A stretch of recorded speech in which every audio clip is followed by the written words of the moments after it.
So what does a living trust cost to set up? A living trust can cost anywhere from probably $200 if you get a software program, maybe $35 if you get it from your brother-in-law, up to maybe $12,000 or $15,000 if it's done by a highly qualified attorney.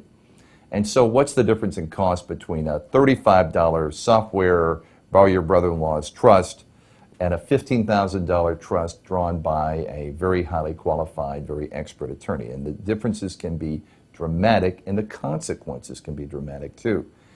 Things that are drawn up by software programs, things that are drawn up by salesmen, a lot of trusts are sold, frankly, door to door.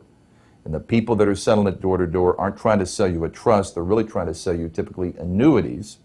And they're going to use the trust as a way to get into your house, get you a trust, and sell you, frankly, fairly expensive annuities. The cost of setting up a trust is more than just the cost, though, initially with setting up the trust. If it's not done correctly by a highly qualified lawyer, then there are going to be a lot of expenses when you become incapacitated and a lot more expenses when you die.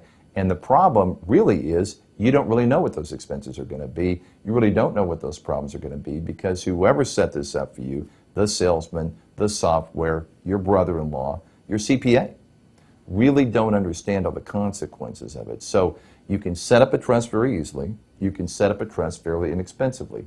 But unless the trust is done correctly, and it has to be funded, which means it has to actually own your assets in addition to having it there, it's not going to work the way you expect, and you could be setting up a time bomb that's going to go off at the moment you're incapacitated, at the moment that you die.